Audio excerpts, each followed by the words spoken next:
Today I want to talk about why World of Warcraft doesn't feel as immersive as it used to. And that's not to say that retail WoW isn't immersive. There's plenty of times I feel immersed in retail WoW. But there was something about classic WoW that really just, it was like the pinnacle of immersion. Like when you played the game, you felt like you were in the Barrens. You felt like you were in Feralus. You felt like you were in Tanaris, right? All these different zones. And I think there's a few things that kind of play into that classic WoW did that retail WoW doesn't do. And so I kind of want to just go over some of those things today because I wrote down a few bullet points of why I think all of this is. And so let's just jump right into it with classic WoW is that slower RPG type of game. And you hear this all the time, right? People are always like, it's a slower RPG game. Some people don't like that. Some people like this is boring. And then the modern game is much more like action RPG. And while I think those are kind of great to compare and contrast, I think one big factor stands with these two, and that's friction, right? And so classic WoW is all about friction and slowly either removing that friction or kind of like learning to appreciate that friction in a way. While retail WoW is much more about reducing all of the friction, like just reducing as much friction as possible in various ways. So let me give you some examples, right? It's like when people bring up walking versus flying. In classic WoW, you had to walk everywhere. You know, you start out the game, you have to walk through Durotar, you have to walk through the Barrens, you have to walk through all these places, right? That's friction. It's, I want to be able to fly. I want to be able to get my mount and just, you know, move faster and not have to do this. But by being forced to do that, it actually makes you stop and kind of be aware of your surroundings, right? Like when you're walking through a zone, you go, oh, there's these mobs over there. I need to be careful of those mobs. There's a city over here. Oh, there's something over there I should go look at, right? And you're always looking around and being aware because you're just moving through the zone. Now you could just go on auto run and be like, whatever, but that's more of like once you kind of know the zone, right? But now in the game, you just get flying and you fly around and that's it, right? You just fly over stuff and you're like, oh, is that something I need to look at? I don't even know, right? And so, sure, you could fly around and stop and look at something and fly somewhere else and look at that's what I do for Pointless Top 10, honestly. But it does remove something, right? Like that friction has been removed. And you can kind of say the same thing for instances, right? It's why people go, oh, remember when you had to run to the instance and summon people and then go in? Right? Versus just open your menu and click do dungeon, get into a queue and it pops and you're in the dungeon, right? That's friction. You're removing that element of friction, which I think in return is a form of immersion.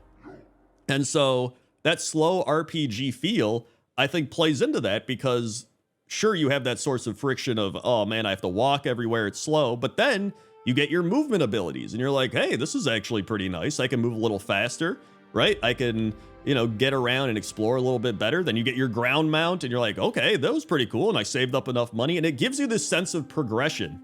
And I think that's one of the biggest factors. It gives you the RPG progression system of like, I was slow, now I'm less slow, now I'm getting a lot faster, and now I'm going fast because I got my epic mount, right? Or, I mean, you could even play into like Burning Crusade. Like you started with ground mounts and then you eventually got flying, even though it was very slow flying, right? It was all sources of friction that you remove by playing the game and just earning stuff.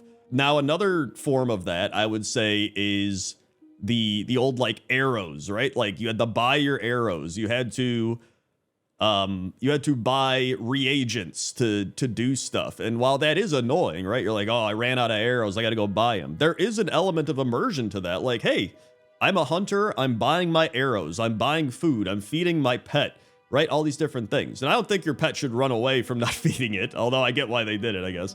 But those little things kind of bring you into the world. It makes you feel like, again, you're role-playing. You're like, I am a hunter, I have bought my ammo and I have my ammo, right? And now it's just kind of like, I'm a hunter. It's just, I'm shooting my gun.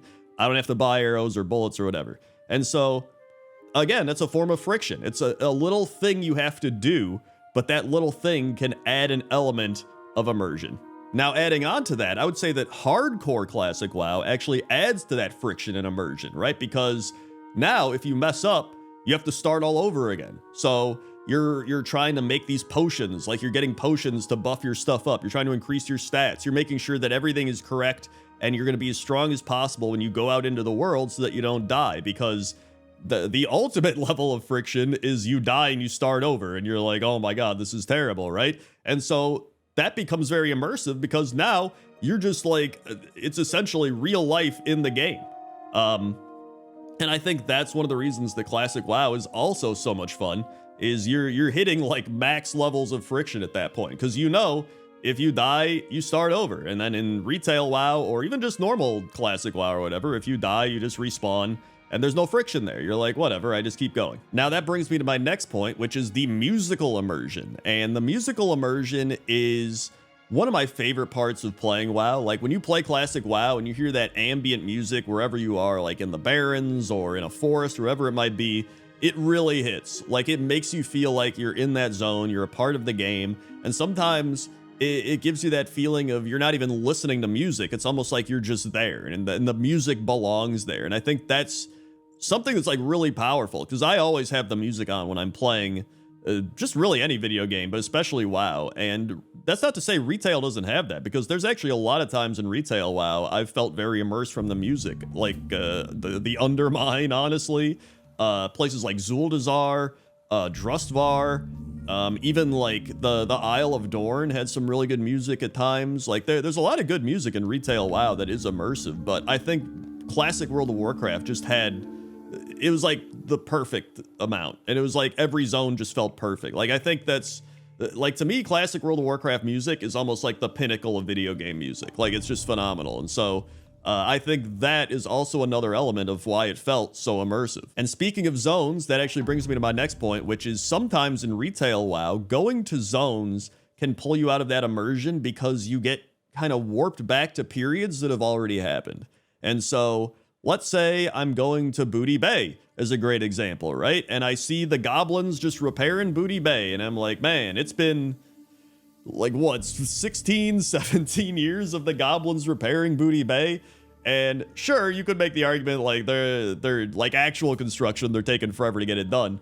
But there is something to that, to where you see a lot of these old things. For example, like Stone Talon Mountains. When you go there, there's like the big war going on with Garrosh and the Alliance and stuff, and you're like, this already happened. And so obviously the logistical real life part of you kicks in. It's like, yeah, you know, this is an older expansion, right? Like they're gonna update it eventually, hopefully. And it's, you know, it's just part of it. But that's still something that takes you out of the game, right? Like you have to get out of the game mindset to realize that and be like, you know, this is just an old expansion. Because if you're playing in the game, you're just like, this is weird. Like, what's going on? This happened 15 years ago. Why is this still occurring in this zone, right? And classic WoW doesn't have that because it's just all static. Like it's classic WoW. The zones are the way they are. It really does pull you out of a zone when you go there and everything's just kind of outdated and things have already been completed and you're just like, yeah, I don't know, it's that's the way it is, right? And now, having said that, retail does do a lot of stuff well, right? Like raiding and Mythic Plus and collecting pets and mounts and transmogs and all that stuff, right? I love doing all that stuff. I think it's fun. Well, actually, I don't really like Mythic Plus. It's not my thing. I'm bad at the game. But sometimes it almost feels like there's too much to do, and that can kind of take you out of it. For an example, when I logged in for this past patch, I got to the new zone with all the mushrooms all over and stuff, and I was like, this is pretty cool, right? And I was going through, and I got it all done, and I was like, well, that's that.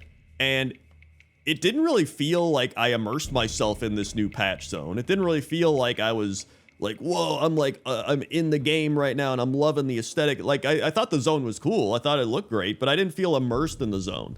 And I realized that part of that is due to the way the game is currently structured. So we have things like weeklies, we have dailies, we have all these different currencies. And so when I wanted to go do the new zone, I was like, all right, where do I go? And there's like a billion quests all over because I didn't do much of the last patch. And I was like, okay, here's a quest, but is this quest for the new patch or is this for the old patch? Then people in chat were like, Crendor, what are you talking about? It's from the previous patch and like this one. I'm like, I play this game and I'm confused. Like, imagine a new player going here trying to be like, hey, a new patch, and there's like stuff all over the place. Like, it pulls you out. Again, like, I'm talking about immersion here, and from a immersive standpoint, being in the game trying to like figure out which quest is which, and like dailies and weeklies and stuff, and I'm like, well, like, what am I even doing here? Like, why is this happening? And it's just, it's almost overwhelming. And it feels like when I do that type of stuff, I'm doing chores rather than immersing myself in the game and just like experiencing the game. And I think that's my biggest issue with modern WoW, is when I log in, it's like I have to pull up my chore list and like check stuff off. Like, did I do my weekly? Did I do my daily? Did I do my dungeon? Did I do it right? And you're going down the list and you're just checking.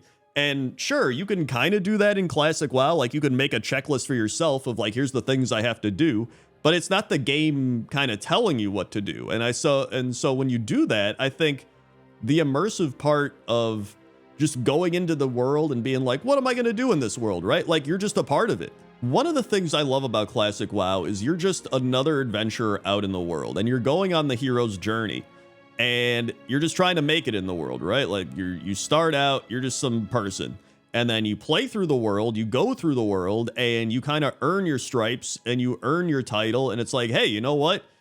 Now you are like a pretty important part of this world. Now you are becoming a hero. And I think the weird part about retail WoW that kind of pulls me out of that immersion aspect is they're like, it's you, champion, the chosen one.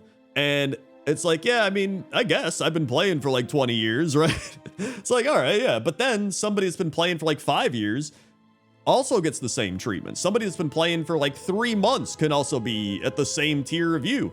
And they're just like, you're the chosen one, man. Like, you're gonna save the world and help Azeroth and all this stuff. And then you're like, okay. And then you talk to your friend, and your friend's like, no, wait, I'm the chosen one. I'm gonna save Azeroth. And some other guy's like, wait, you two aren't. I'm the hero. I'm gonna save Azeroth. And so it just becomes like that.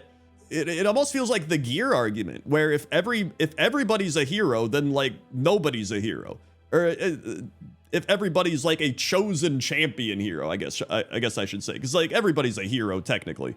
It's kind of like the epics, right? If everybody has epic gear, it's not epic anymore. It's just common. Like, if everybody has the same gear, it's just common gear. It's just they painted it purple and go like, yeah, that's epic. And I think a lot of the lore that ties into the world-ending threats every expansion plays into that. Like, we need the ultimate hero champion to save the world, right? And it almost like amplifies that need of you wanting to be this big hero. And like, to me personally, it just becomes this thing of, I don't want to be the most important person in all of Azeroth or the hero of the world. Like, I just want to be somebody that's a part of the world. And that doesn't mean I have to be a blacksmith or whatever, but you know, like some little guy living in a house somewhere. But like, I want to just be part of the world in some way that isn't the most important person in the world. And I think that's just a much more immersive experience. And there might be other people that like being the champion of Azeroth. That's fine. And it's kind of hard to even dodge that at this point, because we have killed Titans, we've killed Arthas, we've killed like Illidan, we've killed all these heroes and everything. So we technically are like these insane champions, but I just hope they figure out a way to just knock it down a few pegs. You know what I mean? Because I'm just, it really does pull you out of it. When everybody else is also a hero and you're like, I'm the hero. And it's just, yeah, like I said, if everyone's the hero, nobody's the hero. Now, with all that being said, I kind of want to wrap this up with one of my favorite parts of retail WoW in terms of immersion. And that's a lot of the community events or holiday stuff, because much like the soup event with the Tuskar, it's not the most important event. It's nothing crazy, right? You're just helping a Tuskar chef make soup, but it was one of my favorite parts of Dragonflight. Like, you just show up at the Tuskar area and they're just like, hey, come on down, we're making a big pot of soup, and they're just stirring it up and everyone's contributing and gathering stuff, and you see everybody else like contributing. You're like, dude, this is so fun, right? Like, everyone's working together, and it creates that sense of like immersion in the world and community, and you're all helping the Tuskar make this soup, and they're just like, hey, everybody come eat it, right? Those are some of my favorite events, like even helping the Ancients in the Emerald Dream. I enjoyed doing that, and I'm sure there's people that didn't enjoy doing it, but like, those were some of my favorite events. And so it's one of the reasons I love holidays, where you have things like Brewfest and everybody's gathered around at the festival and everyone's, you know, drinking and running around, and it's like more music that immerses you in, right? And so I really love those types of things because it makes it feel like the world is alive. It makes it feel like everybody's out and about, they're doing their thing. And, you know, it's nothing groundbreaking. We're not saving the world, but we're just living in the world of Warcraft. And so it actually gets really depressing or kind of sad or eerie to me even when I go to something like Brewfest and it's like an empty server or just nobody's there. Like maybe it's towards the end of Brewfest, people have already gotten all their stuff and you're just like walking around, it's just empty. And I'm just kind of like, I guess I'll get a beer or do my ram racing. It's just you walking around alone. Maybe one person like runs by and it's just like, and you're just like, okay, like that's another thing that just pulls me out of the immersion because I'm like, where are the people at? Like, is the game dying? Like, that really does pull me out. So I think the main point I'm trying to get at here with everything that I've gotten at is there's a lot of different things that make up immersion, and some of them impact the game, I'd say, more than others, and some of them maybe even impact certain people more than others, right? Like some people might feel very immersed when they're doing all these like RPG elements, like buying arrows or doing these things, and other people might not feel immersed at all. I'd say it's also a very subjective type of thing to, you know, deal with. Like different people are going to have different things that immerse them into a world, but at the end of the day, I think most people want to be immersed in the world. Most people want to live in the world and feel like they're a part of this world. And it really can pull you out of it when so many of these little things add up and it hits a point where you're just like, why am I not feeling that sense of immersion? And I think all of these little things going one way or the other way, right, making you feel immersed or not feel immersed, really do add up and change how you feel. And so yeah, I just want to make that video and rant about immersion because it's been a topic that's just been on my head for a while. So thanks for watching. If you want more videos, I just made a pointless top 10 burning buildings in WoW if you want to see that one to celebrate the Midsummer Fire Festival. Or I did a dumb tier list ranking a bunch of different best and worst WoW class ideas, even though I doubt any of them will come to fruition. So thanks for watching, and I'll see you next time. Okay? Okay. See ya.